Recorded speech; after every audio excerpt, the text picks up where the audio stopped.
అయ్యా జగన్మోహన్ రెడ్డి గారు ప్రభుత్వం మొదటి రోజు నుంచి కూడా డిస్టిలరీల్లో తయారయ్యేటువంటి ప్రతి మద్యం బాటిల్ మీద క్యూఆర్ కోడ్ లేకుండా ఫ్యాక్టరీ గడప దాటతాకి లేకుండా చర్యలు తీసుకుని ఫ్యాక్టరీలో కూడా ప్రతి సీసాని స్కాన్ చేసి ఎక్సైజ్ అధికారులు దాన్ని ప్రభుత్వంచే నడపబడుతున్నటువంటి ఏపీబీఎస్ఎల్ డిపోలకి చేరటం, అక్కడ స్కానింగ్ జరగటం, క్యూఆర్ కోడ్ అక్కడి నుంచి షాపులకి వెళ్ళినా అక్కడ కూడా స్కానింగ్ జరగటం. ఇది గడిచిన 5 సంవత్సరాలుగా ఈ కార్యక్రమం జరుగుతూ వస్తుంటే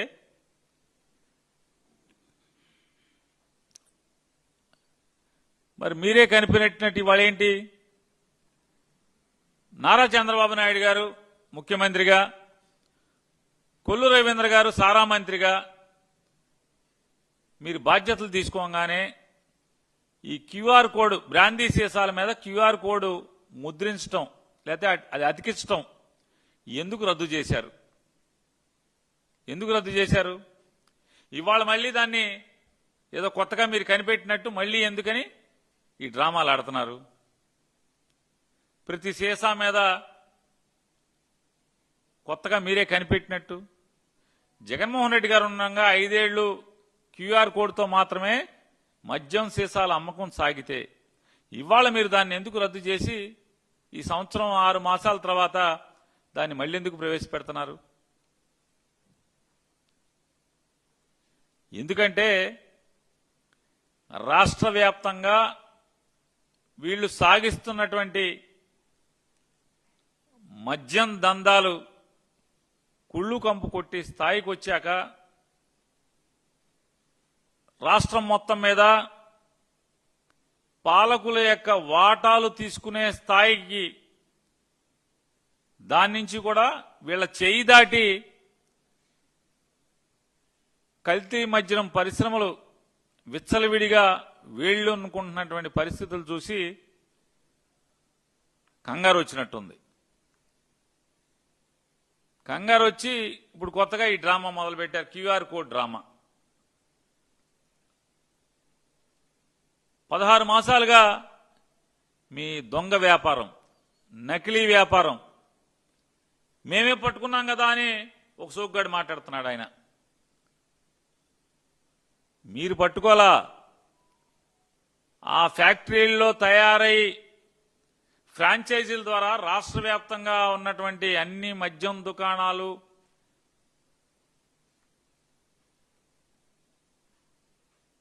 ఏదైతే ఆ షాపుకి ఆనుకునే సిట్టింగ్లు అలౌ చేస్తున్నారో డబ్బులు కట్టించుకుని మరి ఆ పర్మిట్ రూముల పేరుతో మీరు ఒక్కొక్క షాపుకి నగరాల్లో అయితే 7.5 లక్షలు, మున్సిపాలిటీలు నగర పంచాయతీలు అదే గ్రామాల్లో అయితే 5 లక్షల రూపాయలు తీసుకుని మరీ మీరు విచ్చలవిడిగా బహిరంగంగా మద్యం తాగించడానికి గేట్లు ఎత్తేసిన అక్కడ గాని లేదా బెల్ట్ షాపుల్లో గాని ఈ మొత్తం సరుకంతా కూడా మీ మనుషుల యొక్క నకిలీ మద్యం ఫ్యాక్టరీల నుంచి సప్లై కాబడుతుంది కాబట్టి సప్లై చేయాలనేటువంటి స్కెచ్ గీసుకున్నారు కాబట్టి క్యూఆర్ కోడ్ ఎత్తేశారు. జగన్మోహన్ రెడ్డి గారి ప్రభుత్వం దిగిపోయి మీ రకంగానే ఆ వాటాల పిత్తలాటకంలో, ఆ వాటాల సొమ్ము పంపకాల్లో పిత్తలాటకంలో వచ్చిన తగులు డిపార్ట్మెంట్ వాళ్ళకి, మీ వాళ్ళకి, మీ తయారీదారులకి మీకు వచ్చేది మీకు బాగానే ముడుతున్నట్టుంది. వాళ్ళకి వెళ్ళేది చేతికి అక్కడ పంచుకోవడంలో తేడాలు వచ్చి తగులు వచ్చి డిపార్ట్మెంట్లకి మీ తయారీదారులకి ఇది కదా పట్టించింది.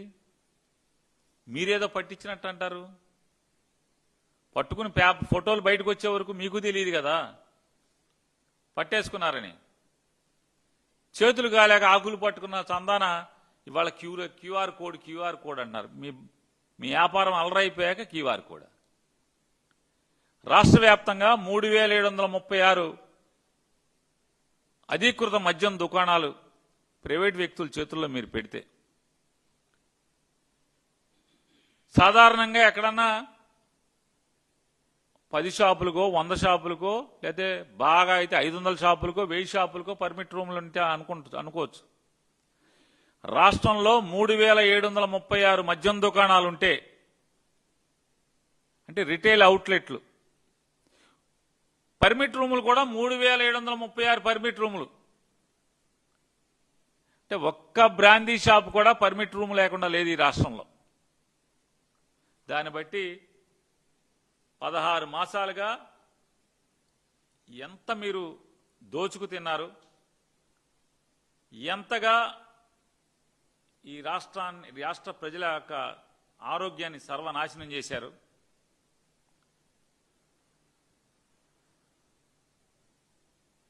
మీరు చెప్పండి, పర్మిట్ రూమ్లో స్కాన్ చేసేది ఎవడు? పర్మిట్ రూమ్లో సప్లై చేసే సరుకు స్కాన్ చేసేది ఎవడు చేస్తున్నాడు స్కాను?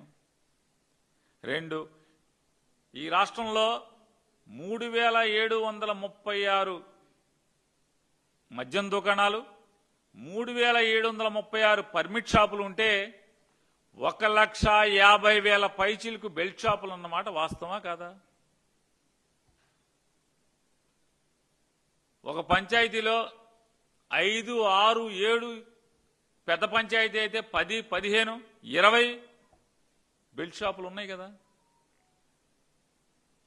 సాక్షాత్తు కలెక్టర్ల కాన్ఫరెన్స్లో నారా చంద్రబాబు నాయుడు, ఈ రాష్ట్ర ముఖ్యమంత్రి, ఆంధ్రప్రదేశ్ రాష్ట్రంలో ఉన్నటువంటి వివిధ జిల్లాల కలెక్టర్ల కాన్ఫరెన్స్లో ఆయనే ఒప్పుకున్నాడు.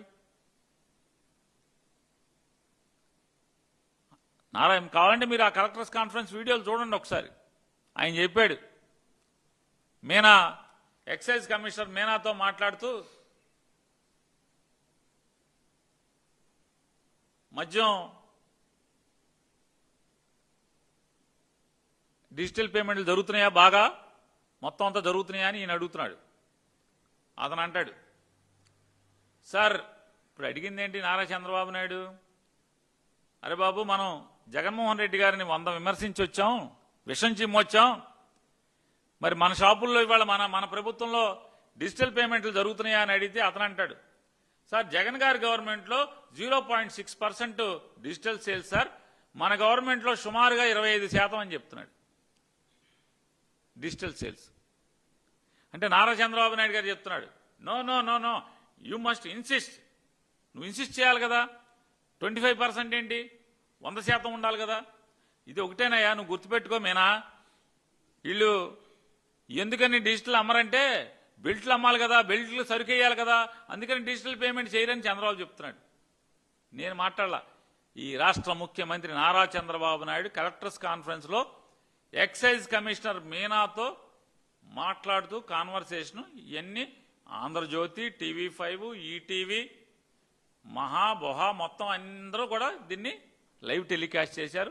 కావాలంటే మీరు యూట్యూబ్లో కొట్టుకు చూడండి. ఎవరైనా సరే ఈ రాష్ట్ర ప్రజలు కానీ లేదా తెలుగుదేశం పార్టీ కార్యకర్తలు కానీ మొత్తం అంతా కూడా మీరు యూట్యూబ్లో కొట్టుకు చూడండి. అన్ని యూట్యూబ్లో ఈ రోజుకి కూడా అవైలబుల్గా ఉంది. చంద్రబాబు నాయుడు గారు మాట్లాడుతున్నాడు బెల్ట్ షాపులు ఉన్నాయని. ఆయనే ఒప్పుకున్నాడు. 1,50,000 పైచీలకు బెల్ట్ షాపులు ఉన్నమాట వాస్తవం. మరి ఈ బెల్ట్ షాపుల్లో, ఈ 1,50,000 బెల్ట్ షాపుల్లో 3,736 పర్మిట్ రూముల్లో ఎవడు స్కాన్ చేస్తున్నాడు? ఇది మోసం కాదా? ప్రజల్ని మోసం చేయడం కాదా? ఇవాళ ములకల చెరువులో ఫ్యాక్టరీ దొరికింది. వాటాల పంపకంలో పితలాటకం. నీకెంత, నాకెంత, ఎక్సైజ్ ఓడికి ఎంత, ఈడికి ఎంత, ఆడికి ఎంత, మా నాయకులకి ఎంత, పైకి ఎంత, కిందకి ఎంత. ఈ తగులో ఆఫీసర్లకు కూడా మనకు సరిగ్గా ముడతలేదు. వీళ్ళదేమో తయారీ ఎక్కువగా ఉంది, అమ్మకాలు విపరీతంగా ఉన్నాయి. మనకు మాత్రం చేతిలో రాస్తున్నారు మామూలుగా నాక్కోమని చెప్పని కడుపు రగిలినట్టుంది. పట్టుకున్నారు. పట్టుకున్నప్పుడు ఏం చేశారు? ఈనాడులో అసలు మామూలుగా క్విక్ మంటల అసలు వార్త ఏమి రాయడు. జ్యోతి అతను రాస్తాడు. ఏమని రాస్తాడు? ఇది నిన్నదాకా వైసీపీలో ఉండి ఎలక్షన్ ముందు పార్టీలోకి వచ్చినటువంటి ఆయన జయచంద్రారెడ్డి ఏదో ఉంది పేరు. జయచంద్రారెడ్డి అనే పేరు. జయచంద్రారెడ్డి అటు నుంచి ఇటు దూకి ఇటేపు వచ్చి వ్యాపారం మొదలెట్టాడని చెప్తాడు. సాయంత్రానికి డిబేట్లు ఎవరికాడు మామూలుగా అదే కోటు ఉతుకుతారో సత్తారో మనకు తెలీదు. అదే కోటు వేసుకొచ్చి మొత్తం పెద్దిరెడ్డి రామచంద్రారెడ్డి మనుషులు అట్నుంచి ఇటు వచ్చారు, పెద్దిరెడ్డి ఇటే వ్యాపారం చేసేస్తున్నాడని చెప్పి డిబేట్లు, విపరీతమైన డిబేట్లు. సస్పెండ్ చేస్తారు వెంటనే మధ్యాహ్నానికి. ఆ జయచంద్రారెడ్డిని సస్పెండ్ చేస్తారు. ఇంకోటి సస్పెండ్ చేయరు. దాంట్లో రాస్తాడు. ఆంధ్రజ్యోతిలో, టీవీ5లో అన్నిట్లో చెప్తారు. ఈ జయచంద్రారెడ్డి కారు డ్రైవరు అన్ని బెల్ట్ షాపులకి, అన్ని షాపులకి చిత్తూరు జిల్లా అంతా సప్లై చేసేవాడు. ఇది మన మాట కాదు, వైఎస్ఆర్ కాంగ్రెస్ పార్టీ మాట కాదు, సాక్షులు వచ్చేసిన కథ కాదు. ఇది మీరు రాసినటువంటి ఈనాడులో, జ్యోతిలో, మీ ఛానల్స్లో డిబేట్లో మాట్లాడినటువంటి భాష ఇది. ఆ మాటలే ఏం చెప్పారు? మొత్తం Jayachandra Reddy PA, Jayachandra Reddy car driver, మొత్తం ఇదంతా కూడా వ్యాపారం సప్లై కంపెనీ వీళ్ళదందరూ కూడా ట్రాన్స్పోర్ట్ వీళ్ళదే అని చెప్పారు. ఏమైంది? ఎవరన్నా అరెస్ట్ చేశారా? జయచంద్రారెడ్డి పిఏని అరెస్ట్ చేశారా? జయచంద్రారెడ్డి కార్ డ్రైవర్ని అరెస్ట్ చేశారా? జయచంద్రారెడ్డిని అరెస్ట్ చేశారా? అరెస్ట్ చేయలే, అరెస్ట్ చేయరు. ఇంకొక ఆయన జైలు నుంచి వచ్చాడు కదా, మీరు ఇడిపించుకొచ్చారు, ఆయన అరెస్ట్ చేయరా? ఆయన దొరకడా మీకు? ఆయన పేరు ఏదో నాయుడు ఉంది కదండి, ఆ నాయుడు దొరకడా? పట్టుకోరా? అయిపోయాక తాపీగా ముందు అసలు వెంటనే పుసుక్కోవటం. ఒక ఆయన చెప్తాడు కోట్ వేసుకుని, కోటు కాదు టక్ వేసుకుని టోపీ పెట్టుకుని అంటాడు, మనం అవునన్నా కాదన్నా సూక్తి ముక్తావళి, మీరు ఒప్పుకున్నా ఒప్పుకోపోయినా నకిలీ సారా బ్రాందీ కంపులో మునిగిపోయి తెలుగుదేశం ఒళ్ళంతా వాసన వస్తుందండి, బ్రాందీ వాసన అని ఆయనే చెప్తాడు. ఇప్పుడేమో అదంతా వైసీపీదంట. అడి తిప్పి తిప్పి జగన్ గారు, వైఎస్ఆర్ కాంగ్రెస్ పార్టీ వాళ్ళు ఇదంతా చేశారు, చేయించారు. అది కూడా కుట్రంట, పట్టుకోవాలంట. అసలు నవ్వుతారు, జనం నవ్వుతారు అనే సిగ్గు కూడా దేవుడు మీకు పెట్టలేదు ఈ మాటలు మాట్లాడటానికి. 3 రోజులు అసలు ఏం మాట్లాడిన ఈనాడు రోజు మెల్లగా స్టోరీ. జయచంద్రారెడ్డి, ఆ నాయుడు, సురేంద్ర నాయుడు, ఇంకోడెవడో జనార్దనం, అక్కడి నుంచి మెల్లగా ఇటు వచ్చి ఇవాళకి ఇది వైఎస్ఆర్ కాంగ్రెస్ పార్టీ వాళ్ళే, వైఎస్ఆర్ కాంగ్రెస్ పార్టీ వాళ్ళు ఏంటి జోగి, ఇదేమి యాగ్యా ఏంటిది?